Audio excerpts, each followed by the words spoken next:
On the news tonight, Governor Sheriff Oborevwori says his actions are guided by the interest of the people. The state governor, Right Honorable Sheriff Oborevwori, assures he has no plans to defect from the PDP. European Union announces humanitarian assistance of 510 million euros to Nigeria and sub-Saharan African countries in 2025. And abroad, representatives of Israel, Hamas, the United States and Qatar signs deal to release hostages. Good evening and welcome to Delta Television News at 8. Thank you so much for joining us. I am Blessing Usiagbada.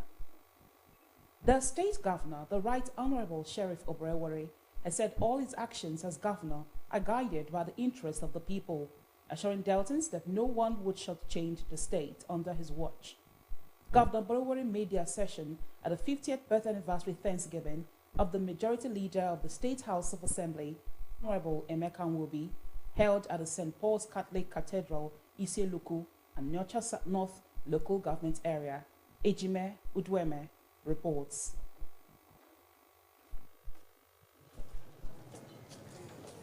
While commending the celebrant for his empowerment programs for the people, Governor Oborevwori urged people in authority to always remember the widows and the other less privileged persons in their society. The governor said people in authority must do what they will be remembered for, adding that his administration will always do what the people wanted. Governor Oborevwori advised contractors to put the interests of Deltans above all other considerations, as standard and due process would not be compromised.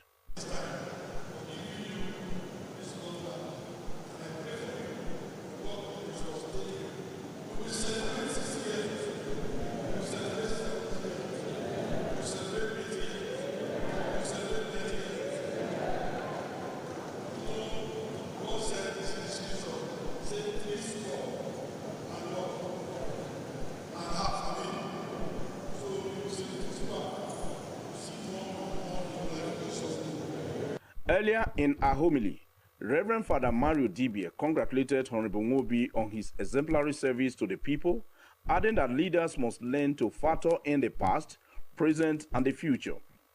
The celebrant, Honorable Nwobi, thanked God for attaining the golden age and thanked Governor Oborevwori and his constituents for supporting him in his political career. To have light, and Jesus is the light for the future. 50 years is great, 50 years is golden, but after 50 years, you are going to begin to receive dividends of your labor. Do you know that? The celebrant, Honorable Nwobi, thanked God for attaining the golden age and thanked Governor Oborevwori and his constituents for supporting him in his political career. I appreciate all of you more than those who let us join me at reception. Those of you who have come to join me here in the church to thank God for what He's done for me for the past 50 years.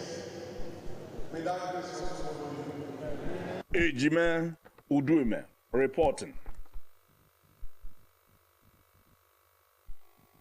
Governor Sheriff Oborevwori has said he has no plans to defect from the People's Democratic Party, PDP. The State Commissioner for Works, Rural and Riverine Roads and Public Communication, Mr. Charles Aniagu, who made the clarification while speaking on a television program, said the governor was a proud member of the PDP and remained a leader of the party in the state and the country. He said when the governor declared that he needed to support the president, it was to bring good governance and patriotism to bear on his duties. Mr. Aniagu said Governor Oborevwori was fulfilling his administration's promise to deliver more projects for the people, adding that while continuing and completing inherited projects, his administration had also initiated and completed lots of projects across the 3 senatorial districts of the state. The State People's Democratic Party, PDP, has reiterated that it is big enough to accommodate all who came under its umbrella of unity. The reassurance came as the leadership and members of the Labour Party in Anyocha South decamped to the PDP. The report. Receiving the decampees, the deputy chairman of the state PDP, Elder Moses Idu, told the returnees that they would be accorded all rights and privileges as members, noting that they would be treated equally. He, however, advised the returnees to respect the party hierarchy and structure in the local government area, while assuring them that they would not be sidelined. Elder Idu lauded the leadership of the party in Anocha South for its effort at strengthening the party at the grassroots, saying such efforts were yielding positive results and enjoined them not to rest on their oars. Delta State is always PDP state. Whether set and like I'm or not, it's the PDP. So you just took the right decision to join the winning party. These are your people. Receive them with your open arms.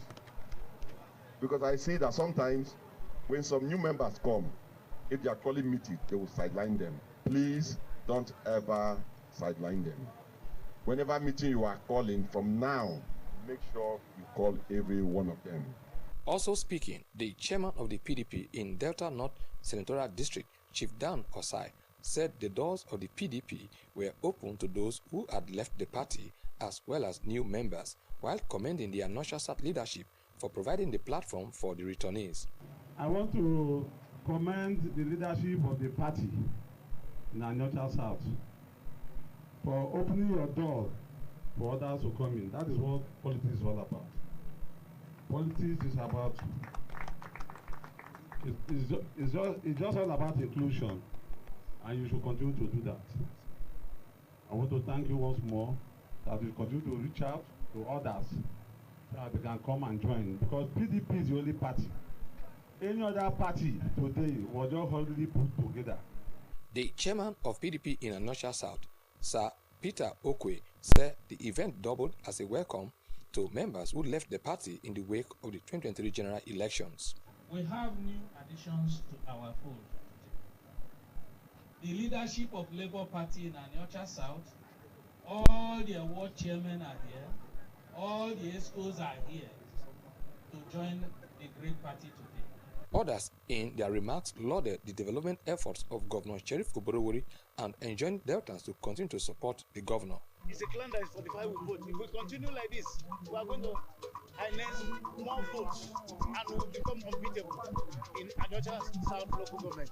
So I'm very happy today, and I'm happy for those that join us. I'm equally happy with our leaders. Our leaders are doing tremendously well. So thank God for today. Thank God for what we are seeing. You can see the team we brought here today from the Labour Party to LG to declare for the party PDP. You can see the plethora of people in that party today. This is how we're going to continue to decompose them. This is how we're going to continue to dismantle them until everywhere becomes absolutely PDP. This is not the last. We are continuing like this. Other party can be sleeping and be waiting to hijack it through brigandage, but we will not accept that. We are working for the party, and any man of average intelligence can see that why they say PDP is that Delta State is called PDP. This is the way we work, and we'll continue to work. All our prayer now is for God to strengthen our governor to do the best for the good of our people. I feel our party is being strengthened to position to win 2027 election. Because what we are doing is to ensure that we take over the presidency. And by God's grace, you can see that Anocha South is already doing his best to ensure that that tsunami that happened during obedient movement will not occur again. So by God's grace, we are doing our best, and we are happy that our brothers who went to sabbatical leave are back to our party. Some of the returnees, including the leader of the Labour Party in Anocha South, Chief Christopher Adigwe, and Chief Emmanuel Inter, said they decided to return to the PDP to contribute their quota to the growth and development of the party and the state at large. I am Pere Botu reporting. Information officers have been challenged to live up to expectations in adequate publicity to the policies and programs of the state government. The more agenda. The chief strategist of Governor Sheriff Oborowori, Dr. Festus Okubo, gave the mandate in his remarks at the press week of the State Information Chapel, organized in conjunction with the Ministry of Information, Asaba. Bridget Agetu reports. Dr. Okubo who chaired the event, said information officers were the bridge between the government and the people, and so had a vital role by informing the people of the development efforts of government. He said the role of information officers as pace setters in the actualization of the MORE agenda was critical, as it went beyond the dissemination into educators and managers of information to the public. Dr. Okubo, a former commissioner for information, noted that information officers must project the policy trust of government through their various establishments. Information officers must be at the forefront as pace setters, effectively communicating the policies, achievements, and aspirations of the government to the people. As information officers, you are the bridge between governance and the citizenry. Your roles extend beyond disseminating news. You are storytellers. You are educators and advocates for transparency. The State Head of Service, Mr. Reginald Bayoko, represented by the General Manager of Delta Broadcasting Service, DBS Asaba, Mrs. Christine Emetulu, said information officers were the bridge that connects government to the grassroots. He said the task of the information officers was not only to disseminate information, but to ensure that the truth prevailed over misinformation, adding that they should be abreast with the policies of government to enable them give the right information to the people. Gatekeepers of transparency and a vital link between government policies and public understanding of the same. Governor Sheriff Oberewori's MORE agenda is a bold roadmap to advance development across key sectors. However, for this vision to be fully realized, effective communication must remain at the forefront. It is through your efforts that government policies are explained, public complaints are addressed, and trust is nurtured between the government and the people. The chairman of the Information Chapel, Comrade Kenneth Obie, in his address, said the theme of the press week, the role of information officers in the actualization of the MORE agenda, underscores the need for information officers to constantly deliberate, tell the stories of their various ministries, departments and agencies, which will in turn project effort works of the present administration in the state. It emphasizes the need for us to consistently and deliberately tell the stories of our various ministries, departments, and agencies. Even though other journalists aside, we say their part. We as PROs and journalists, we should also say our part. We should not be quiet. Which will in turn project the good works of the present administration of Right Honorable Sheriff Oberewori. The member representing Oshimele South in the State House of Assembly, Honorable Bridget Ayanfulwe, who spoke on the theme, urged the information officers to be more alive to their duties in propagating the policies of the state government.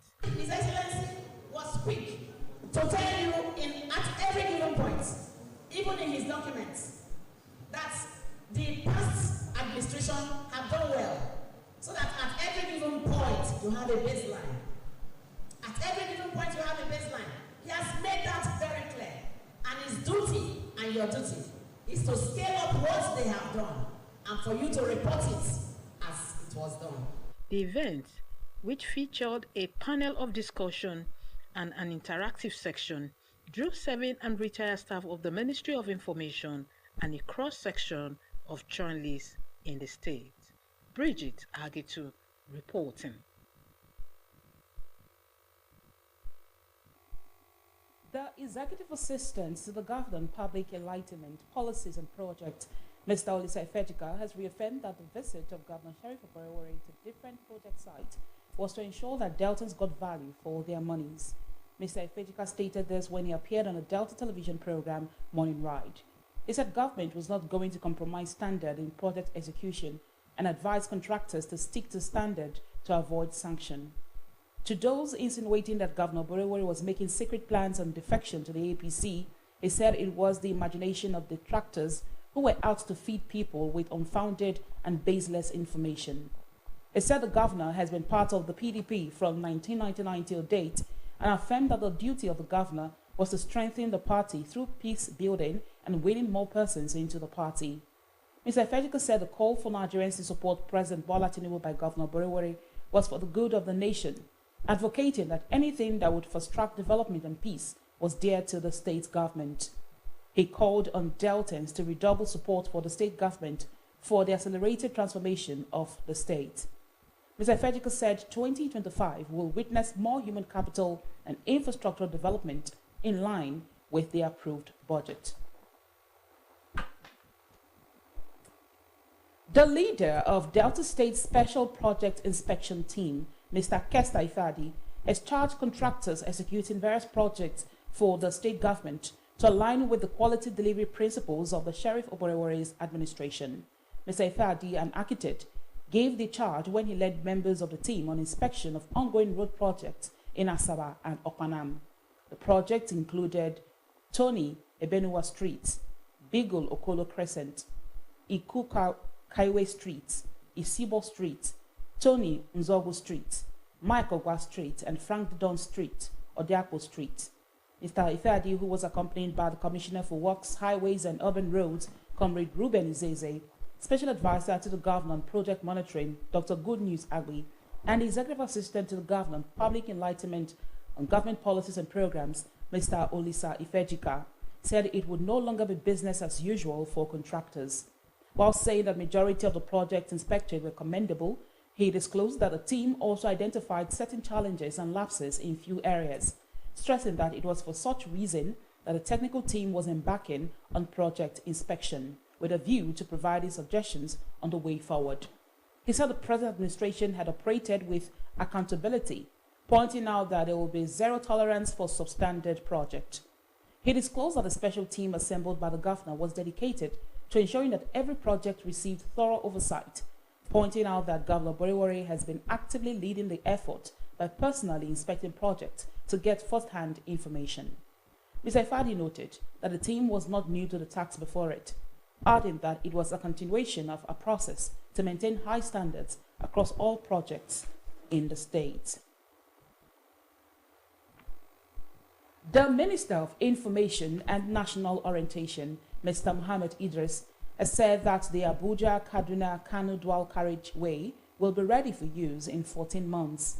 Mr. Idris made this known at the inauguration of the rehabilitation of Section 1 of the road rigid pavement. While Section 1 of the road is from Abuja to Kaduna, Section 2 is from Kaduna to Zaria, and Section 3 is from Zaria to Kano. The description and scope of works include scarification and pulverization of existing bituminous surface as sub-base material and filling of embankments. Others are the provision of approved crushed rock material to 100 mm thickness with 3% stabilization in shoulders and carriageway, reinforced concrete lined drains, and other hydraulic structures where necessary. Similarly, other descriptions and scope of works are the provision of median barriers and median drains where necessary, and the provision of CRCP 200 mm thick on the carriageway and shoulders. Mr. Idris said that the Minister of Works, Senator David Umahi, had explained extensively and put the politics of the road to test. He said that delay of any kind would not be accepted. Meanwhile, Senator Umahi explained that there was an extension of the road to Aminu Kano International Airport and another 5-kilometer extension of the Abuja-Lokoja end of the road. According to Senator Umahi, Section 1 of the road starts at Zuba Junction, Zuba Interchange, and terminates at Kaduna Western Bypass in Kaduna. He said the road, which will have solar lights, would last between 50 and 100 years. The debate on the value-added tax component of the tax reform bills shifted to the Nigerian Governors Forum, NGF. The governors who backed the 4 bills presented to the National Assembly by President Bola Ahmed Tinubu proposed some adjustments to ensure equitable distribution of resources. The VAT sharing formula suggested by the governors is 50% for equality, 30% for derivation, and 20% for population. The NGF proposal contradicts the federal government 20% for equality, 60% for derivation, and 20% for population contained in the bills.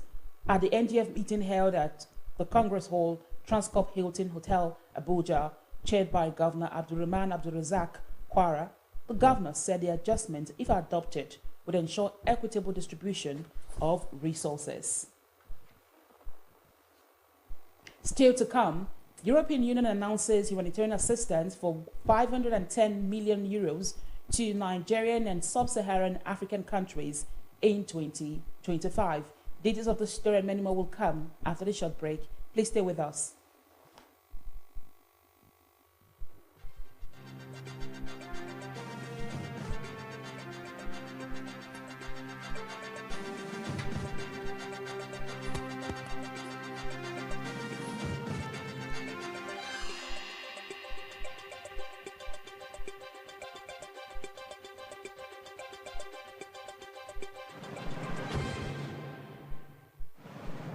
Upgrading your TV doesn't mean buying a new one.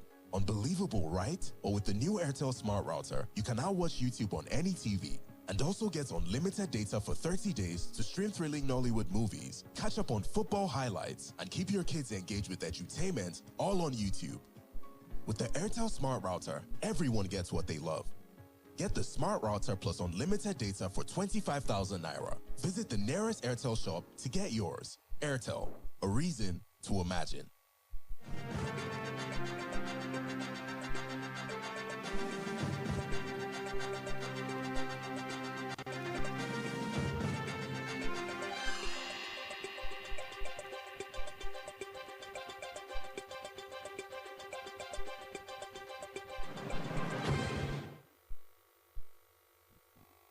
Welcome back. And if you're just joining us, this is Delta TV News at 8. The European Union has announced that initial humanitarian assistance of 510 million euros to Nigeria and other sub-Saharan African countries in 2025.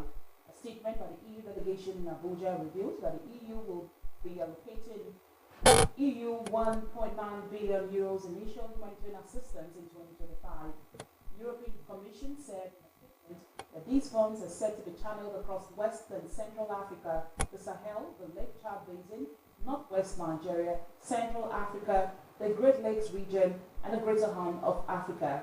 The EU explained for Africa, a total of 510 million euros will support vulnerable people across the continent. Aid will be channeled in West and Central Africa, the Sahel, the Lake Chad Basin, Northwest Nigeria, the Central Africa, the Great Lakes region, and the Greater Horn of Africa.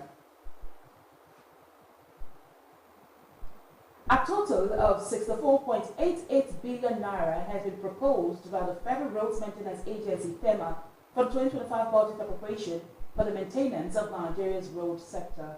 FEMA's Director of Information and Public Relations, Mariam N. Sanusi, in a statement explained that the Minister of State for Works, Mohammed Bello Gorunyo, who is the supervising minister of the agency, revealed this at the opening presentation of the budget defense before the joint session of the Senate and House committees on FEMA.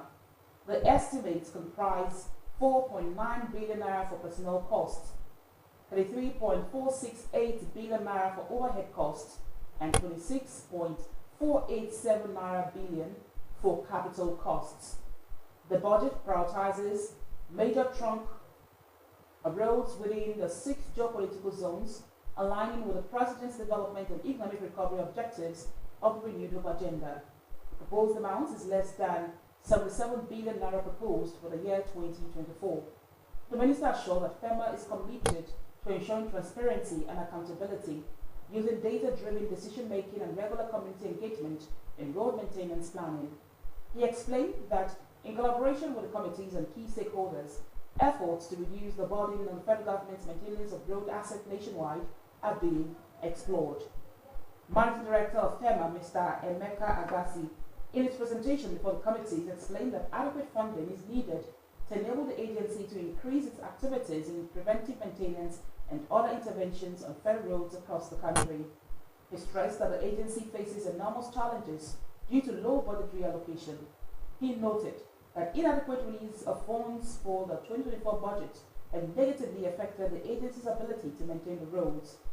The chairman of the Senate Committee on FEMA, Senator Hussaini Babangida, on his part, frowned upon the practice of continuously constructing new roads without adequate measures to maintain existing ones. He noted that the allocation for road maintenance is highly inadequate due to the poor conditions of the roads. The Academic Staff Union of Universities, ASU, has found its seemingly lost voice on the tax reform bills. The submission of the bills to the National Assembly in October 2024 has generated controversy from different quarters. Civil society groups, human rights activists, religious bodies, among others, have made their positions known. In the last 72 hours, ASU has launched a coordinated campaign against an aspect of the bills it considers injurious to the Tertiary Education Trust Fund, TETFund. From universities to zones, ASU took a unanimous position calling on the National Assembly to protect TETFund from being dismantled under the Nigeria Tax Bill 2024. Mr. Amokaha explained that one of the major points of contention is the proposal to end the education tax, which currently funds TETFund by 2030. The global scene is next as we join our World News Desk. The office of Israeli Prime Minister Benjamin Netanyahu says a deal to release the hostages have been agreed. Mr. Netanyahu had delayed a cabinet vote to approve the Gaza ceasefire deal due yesterday, accusing Hamas of seeking last-minute changes to the agreement. The Prime Minister's office today said he had been informed by the negotiating team that agreements on the deal had been reached. It added that the Security Cabinet would meet today to ratify the agreement before approval from the full government is sought, stressing that families of the hostages have been informed. Representatives of Israel, Hamas, the United States, and Qatar had officially signed a deal in Doha. Former Canadian Prime Minister Chrystia Freeland today announced that she would take part in the contest to replace Prime Minister Justin Trudeau as leader of the ruling Liberal Party. Ms. Freeland, who was one of Mr. Trudeau's closest political allies for a decade, quit last month after resisting his demands for more spending and wrote a letter denouncing his governing style. Her unexpected departure prompted an uproar from Liberal legislators already unhappy about the party's miserable showing in the polls after 9 years in power and widespread voters' unhappiness about high prices and a housing crisis. The mutiny forced Mr. Trudeau to announce that he will step down once the party has chosen a replacement. He will stay in